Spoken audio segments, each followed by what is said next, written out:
যাই বাবা, এই সময় গিয়ে খেজুরের রসটা পেরে নিয়ে চলে আসি। ভোরবেলা হলে ছেলে ছোকরাগুলো গিয়ে রস চুরি করে নিয়ে চলে আসে। আবার রাত্রির বেলাতেও হতে পারে। হ্যাঁ, যদি একবার হাতের কাছে পাই না বাচ্চাদের, তাহলে আমি ছেড়ে কথা বলবো না, বেটাতে দিয়ে খেয়ে নেবো।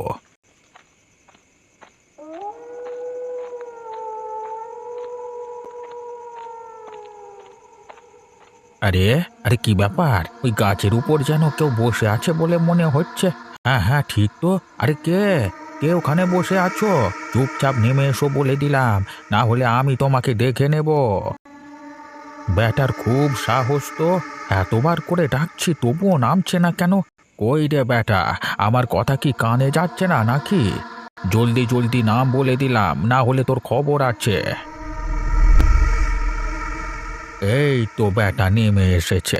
এই ব্যাটা শোন, তুই যদি এখান থেকে পালাবার চেষ্টা করিস তাহলে কিন্তু তোর কপালে দুর্গতি আছে। তোকে কিন্তু ছেড়ে কথা বলবো না। আমি পালিয়ে যাব কেন? আমার এলাকা ছেড়ে আমি পালাবো না। ওরে শালা, আমি তো ভাবলাম শালা ছেলে, এ তো দেখছি মেয়ে, আবার মুখে বড় বড় কথা বলছে। ঠিক আছে, আমিও দেখে নিচ্ছি। কি হলো, তুই দাঁড়িয়ে আছিস কেন এখনো? ভালো চাইলে এখান থেকে চলে যা। এই শোন, এই রাত্রির বেলা এসে কোনো মেয়ের সাথে আমি মুখ লাগাতে চাই না। সম্মানের সাথে বলছি, এখান থেকে চলে যাও। তুমি যেই হও না কেন, অন্ধকারে আছো, তোমার মুখ দেখবার কোনো প্রয়োজন বোধ করি না। বাঁচতে চাইলে এখান থেকে চলে যা, এখনো বলে দিলাম আমি। তবে রে বেটি, আমি এত করে বললাম, আবার উল্টে আমাকে হুমকি দেওয়া হচ্ছে। দাঁড়া, তোকে দেখাচ্ছি মজা। তোর বোধহয় মরবার খুব শখ হয়েছে, তাই না? তাহলে তুই মর। ওরে বাবা রে, এ যে পেটনি! ওরে বাবা রে, আমাকে মেরে ফেললো রে! বাঁচাও বাঁচাও!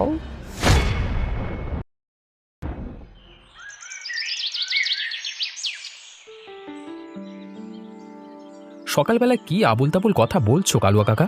এই জন্যই লোকে তোমাকে বাতের লাবাজ বলে। না রে, বিশ্বাস কর পলাশ, এখানে সত্যি করেই ভূত থাকে। পথ চলতি মানুষকে একাকী পেলে আক্রমণ করে। তুমি কি নিজের চোখে কোনোদিন তাদেরকে দেখেছো? না, সেটা দেখিনি। তবে আমরা তো সাগর সমুদ্র চোখে দেখিনি কোনোদিন, তাহলে সেটা কি এই পৃথিবীতে নেই?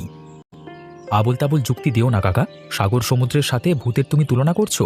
এই তোমাদের মতো কিছু লোকের জন্যই গ্রামে গ্রামে আজে বাজে সব কথাবার্তা ওঠে। বেশ, তোদেরকে তো আর বেশি বিশ্বাস করিয়ে লাভ নেই। এখন বড় হয়েছিস, আমার কথা বিশ্বাস হবে কেন? আমি কি তোমার কথা শুনতে সকালবেলা এখানে বেরিয়েছি? তুমি একটা কথা বলবে বলে দাঁড় করালে, তারপরে সব উল্টোপাল্টা কথা বলতে শুরু করে দিয়েছো।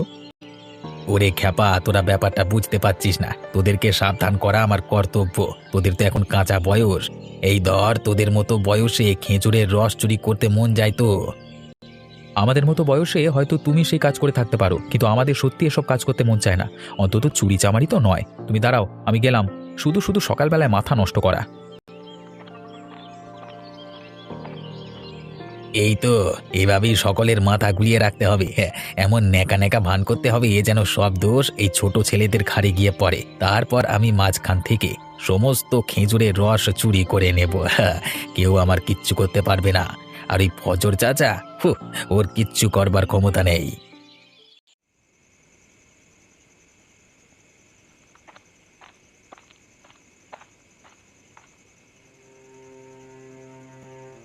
আরে কি গো ফজর চাচা, কি করছো কি? আজকে খেজুরের রস পাতে যাবে না? না হে ভাই কালুয়া, রাতের বেলায় আর ওখানে যাওয়ার কোনো ইচ্ছে নেই। বাপরে বাপ, যা জিনিস আমি দেখলাম জীবনে ভুলতে পারবো না। আচ্ছা, তুমি কি সত্যি বলছো? ব্যাপারটা আমার বিশ্বাস হচ্ছে না। সত্যি বলবো না তো মিথ্যে বলবো? তোরা আমার কথা বিশ্বাস কেন যে করছিস না কে জানে। আসলে আমাদের গ্রামে যা বদমাইশ ছেলেরা আছে, তাদের হয়তো পরিকল্পনা হতে পারে তোমাকে ভয় দেখানোর জন্য।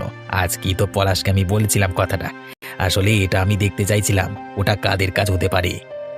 তুই কি বলতে চাইছিস? ওইভাবে ভয় দেখানো কারোর পক্ষে সম্ভব নয়। ওটা একটা সত্যি পেতনি ছিল।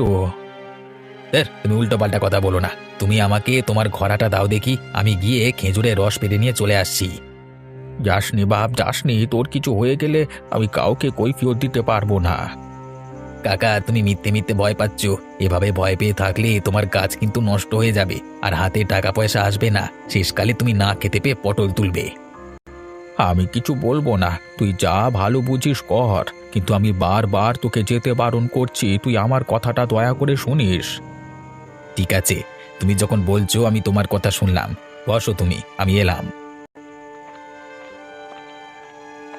এটা হলো কাকার কাছে ভালো সাজা। হ্যাঁ, এরপর আমি চুরি করি না কেন, সব দোষ গিয়ে পড়বে ওই ছেলেগুলোর ঘাড়ে। নয়তো কি ভূতরুত বলছে ওদের ঘাড়ে যে পড়বে। আমার সঙ্গে কূটনীতিতে ওরা পারবে? পারবে না বাচাদন, অত সোজা নয়। বেরো না, দয়া করে বেরো না, আমার খুব লাগছে। এই জানোয়ার, তোকে মারবো না তোকে মাথায় করে রাখবো? শালা, জীবনে আমার কোনোদিন একটা ইচ্ছে পূরণ করতে পারিস না, আবার এখানে নাটক করা হচ্ছে। আমি তোমার কোন ইচ্ছেটা পূরণ করতে পারিনি? তোমার যদি এত লোভ হয় তাহলে আমি কি করতে পারি? তুমি আমার সাথে এরকম ব্যবহার করতে পারো না। ওরে শালা, মুখে দেখছি কথা ফুটেছে খুব। শালা, কবে থেকে বলছি একটা সোনার গয়না চাইছি, সেটা তো দেওয়ার ক্ষমতা নেই, আবার মুখে বড় বড় কথা। আমি তো কতবার তোমাকে বলেছি এ মাসে আমার ইনকামটা অনেকটাই কম। আমাকে আমাকে 2 মাস সময় দাও, তোমাকে আমি একটা সোনার হার করিয়ে দেবো। আমার কাছে কোনো সময় নেই, আমাকে আজ এক্ষুনি গয়না দিতে হবে, না হলে তোকে আজকে এই বাড়ি থেকে বের করে দেব। তোমার এত বড় সাহস, আমাকে এত বড় কথা বললে তুমি? আমাকে এখান থেকে বের করে দেবে তুমি? তবে রে বেটা, তুই কি ভেবেছিস আমি মিথ্যে কথা বলছি? দূর হ, দূর হ এখান থেকে, একদম এখান থেকে বেরিয়ে যা, এই বলে দিলাম। তুমি আমার সাথে এরকম ব্যবহার করছো তো, এর ফল কিন্তু তুমি একদিন পাবে। আমি তোমার কথায় একজনের সর্বনাশ করেছিলাম। ওরে শালা, আমার দোষ দেওয়া হচ্ছে? দূর হ শালা।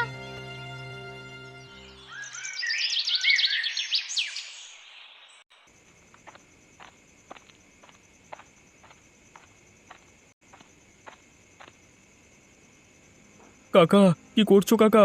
আমি সিদ্ধার্থ, তুমি একবার বেরিয়ে এসো কাকা, আমি খুব বিপদে পড়েছি। আরে, তুই এই রাতের বেলায় এখানে কি করছিস? কি দরকার তোর? কাকা, মহা সমস্যায় পড়ে তোমার কাছে এসেছি, দয়া করে আমাকে সাহায্য করো, না হলে আমি এই রাতের বেলায় কোথায় যাব কিছু খুঁজে পাচ্ছি না। আয় আয়, ভেতরে আয়।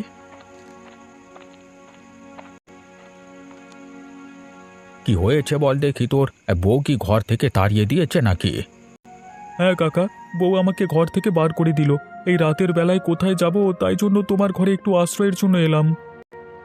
বুঝতে পারছিস তো, কর্মের ফল এটা, তোর কর্মের ফল।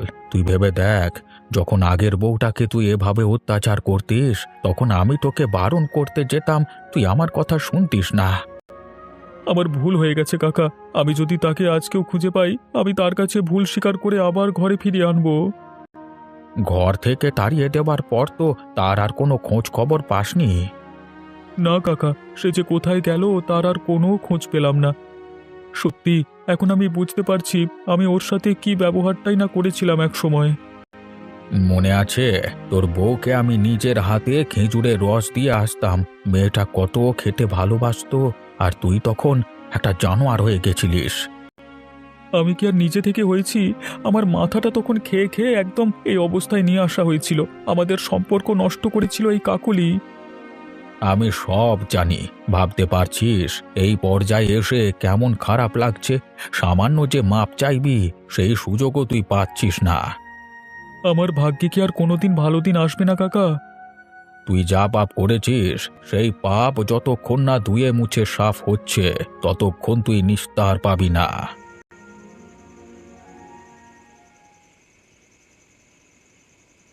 না, ছেলেগুলো দেখছি সত্যি মিথ্যে কথা বলে না। আমি তো ভেবেছিলাম বেটারা রাতের বেলা এখানে এসে চুরি করতে আসবে, কিন্তু এখন দেখছি একদম জায়গাটা সাফ। যাই, আজকে ফজর কাকার সমস্ত খেজুরের রস চুরি করে নিয়ে চলে যাই। না না, এই জায়গাটা তো ফাঁকা বলে মনে হচ্ছে না। এই খেজুর গাছের উপর চড়ে মনে হচ্ছে কেউ যেন খেজুর রস চুরি করছে। কেরে বেটা, নেমায় বলছি। তুই আবার এখানে এসেছিস? তোকে সেদিন ছেড়ে দিয়েছিলাম বলে ভাবিস না সব সময় তোকে ছেড়ে দেব। এ কি রে বাবা, এ যে দেখছি কোনো মহিলা। সে কি, তুমি কে? তোমার এত বড় দুঃসাহস, তুমি এখানে রাতের বেলায় রস চুরি করতে এসেছো? আমার সঙ্গে গলা উঁচু করে কথা বলবি না, তোর ভালোর জন্য বলছি, এখান থেকে চলে যা, আমাকে একদম জ্বালাতন করবি না। ধুর কচু পোড়া, ভালো ব্যবহারের এই প্রতিদান ব্যাটাকে আমি দেখাচ্ছি মজা। লাগছে লাগছে, আমাকে ছেড়ে দে। তুই কে? তুই কে? বারবার করে বললাম এখান থেকে চলে যা, আমার কথা শুনলি না তো? আমি কাউকে মারতে চাইনি, কিন্তু তোকে আমি এখন ছেড়ে কথা বলবো না, তোকে মরতেই হবে আজকে। ওরে বাবা, আমাকে ছেড়ে দে। আমি আর জীবনে কোনোদিন এখানে আসবো না। আমাকে দয়া করে ছেড়ে দে। আমি একটু রস খেতে এসেছিলাম, আমি আর কোনোদিন এখানে আসবো না। তুই সেই সুযোগ আর পাবি না। হ্যাঁ?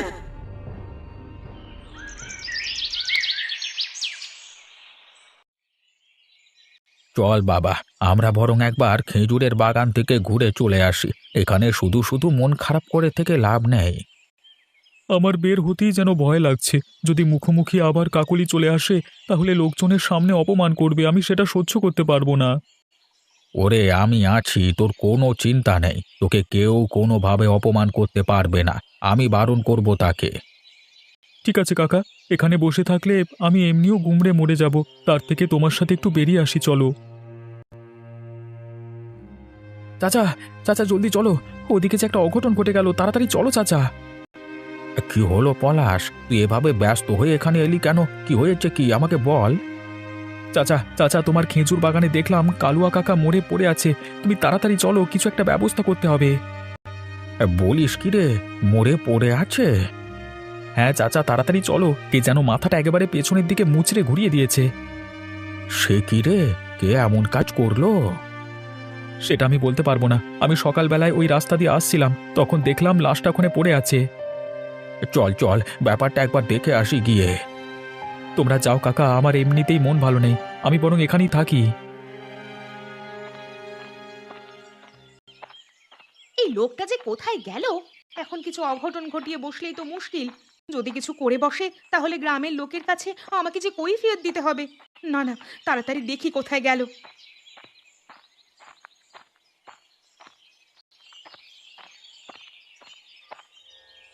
এই যে মহাশয়, বলি কোথায় থাকা হয়েছিল সারা রাত? কাদের বাড়িতে রাত কাটালে? আমি ফজল চাচাদের বাড়িতে ছিলাম, সেখানে রাতটা কাটিয়েছি। তুমি তো আমাকে বাড়ি থেকে বার করে দিলে। বলি লোককে বলে বেড়ানো হয়ে গেছে এর মধ্যে যে আমি বাড়ি থেকে বের করে দিয়েছি? লজ্জা লাগে না নিজের বউয়ের নামে এইভাবে খারাপ কথা বলে বেড়াতে? আমি তোমার সম্বন্ধে কাউকে কিছু বলিনি। মিথ্যে কথা বলবার জায়গা পাওনি না? শোনো, এসব কথা বলো না।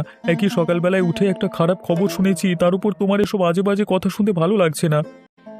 তাই নাকি? আমার কথাগুলোকে এখন তোমার খারাপ বলে মনে হচ্ছে, তাই না?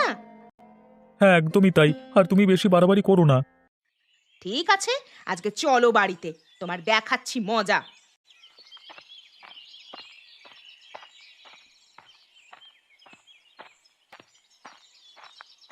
এই দেখো চাচা, কি বিভৎস অবস্থা করেছে দেখো। আমি বারবার করে এখানে আসতে বারণ করেছিলাম। নিশ্চয়ই কালকে রাতে এসেছিল ও। তার মানে তুমি কখন আসতে বারণ করেছিলে? তাহলে কালকে রাতে কি তোমাদের বাড়ি গিয়েছিল?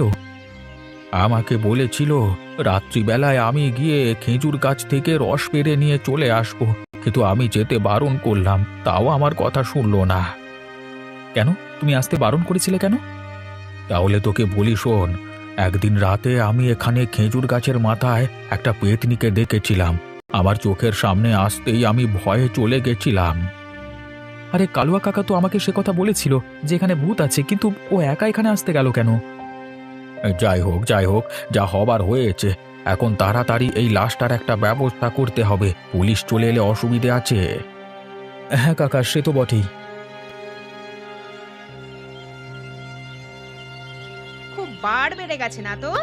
আর তুই আমার নামে কোনোদিন কিছু কাউকে বলবি? তোকে আমি আজকে শেষ করে ফেলবো। না না, তোমার এই অপমান আমি আর সহ্য করব না, আমি এখান থেকে চলে যাব। কোথায় যাবি তুই? তোকে আমি আজকে শেষ করব।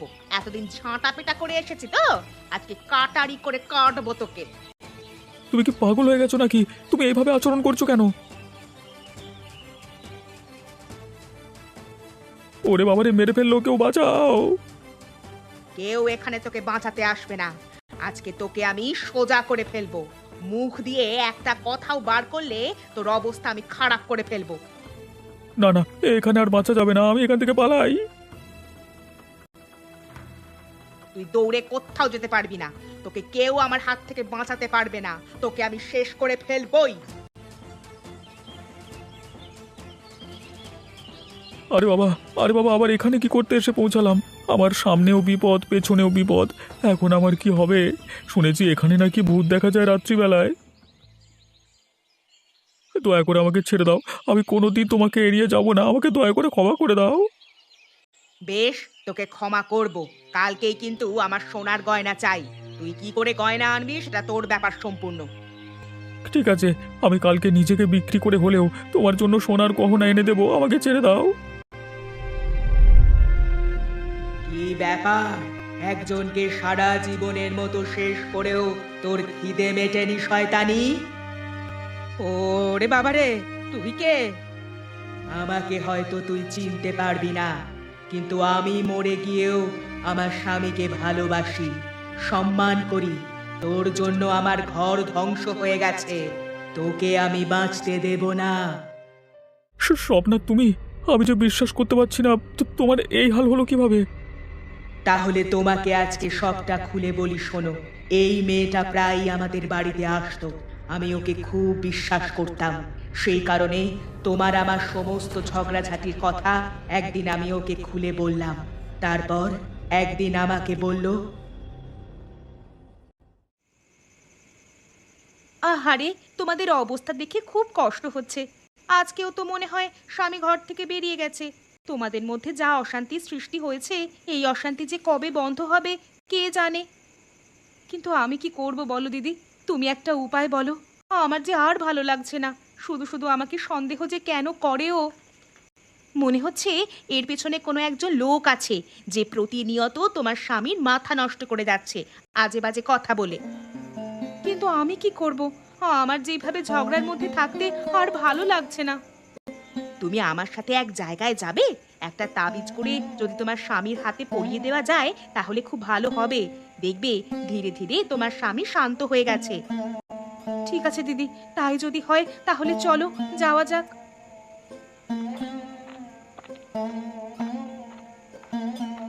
কিন্তু সেই তান্ত্রিক কোথায় থাকে? তুমি আমার সাথে এসো না, তোমার কোনো চিন্তা নেই। আমি তোমাকে ঠিক জায়গায় নিয়ে যাচ্ছি।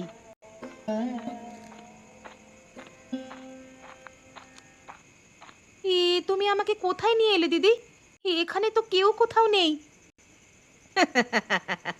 সেই কারণেই তো এখানে তোমাকে নিয়ে এলাম, যাতে কেউ কিছু দেখতে না পায়। তার মানে তুমি কি বলতে চাইছো? জানিস তোর স্বামীর মাথা কে খাচ্ছে? সেটা হলাম আমি। আমি তোর সংসার নষ্ট করে দিয়েছি। তুমি কি বলছো? তুমি আমাকে কি জন্য এখানে নিয়ে এসেছো? তোকে মারবো বলে। ব্যাস, আমার কাজ শেষ। এরপর আমার আর কোনো মাথা ব্যথা রইল না। আমার ভুল হয়ে গেছে স্বপ্না। আমি বুঝতে পারিনি ও এরকম কাজ করেছে। আমার সত্যি খুব বড় ভুল হয়ে গেছে। আমাকে ক্ষমা করে দে।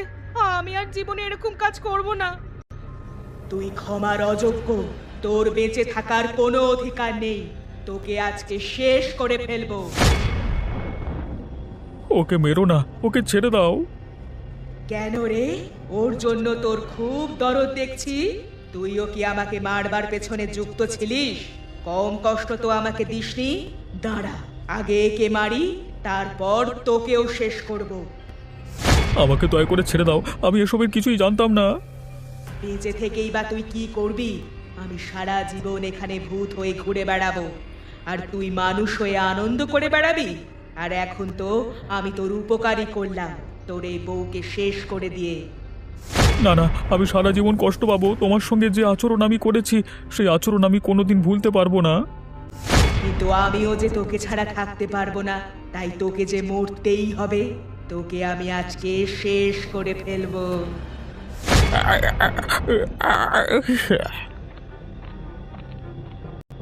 ও, তাহলে তুই স্বপ্না?